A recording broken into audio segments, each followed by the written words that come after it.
Prior to coming to Israel, I had spent 6 years in and out of an ashram in India. While I was there, I attended Kumbh Mela, which is known as the largest spiritual gathering on the planet. In fact, I was surrounded by 50 million people, all there for the purpose of attaining enlightenment. We were in the middle of the desert, and the desert was loaded with camps. And my particular camp had 10,000 people that would gather for daily meditation practices.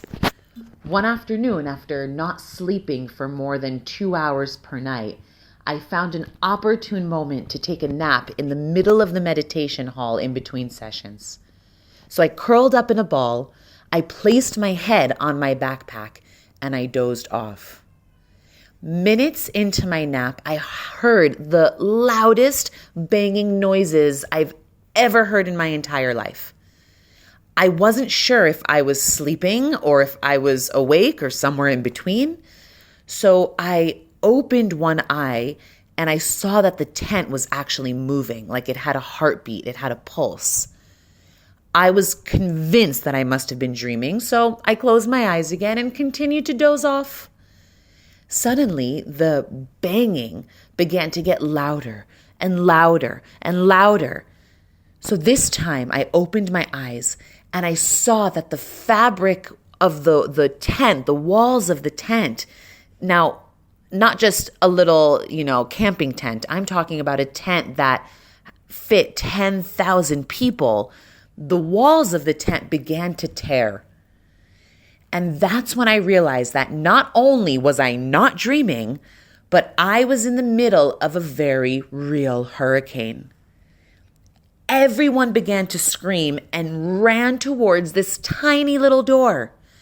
Imagine 10,000 people headed towards one little door, all terrified that this massive tent structure was going to collapse any second.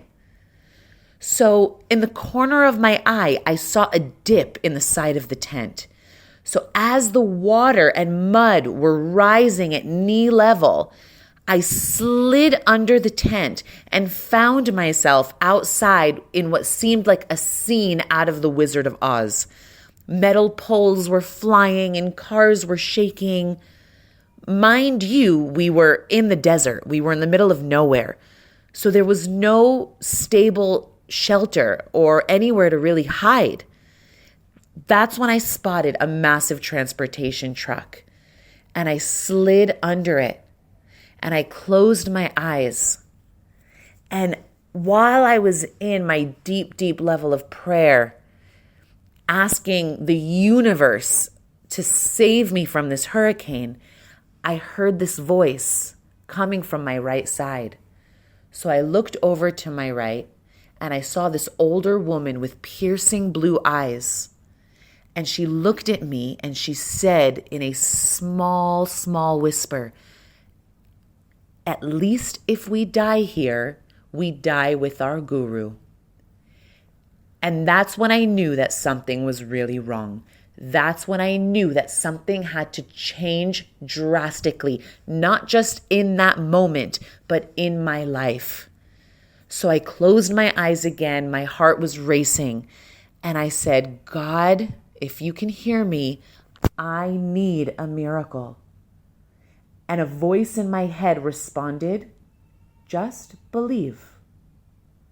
Suddenly, in a matter of seconds, the wind subsided and everything got quiet. I had survived a near-death experience. I experienced a miracle. And I have no doubt that the experience deepened my faith in God and in my belief in what's possible. Sometimes when you need something to change, it's not about doing all the cognitive work. It's simply about closing your eyes, sending your heart up to the skies, and connecting to God and saying the words, "Dear God, I need a miracle." Happy manifesting.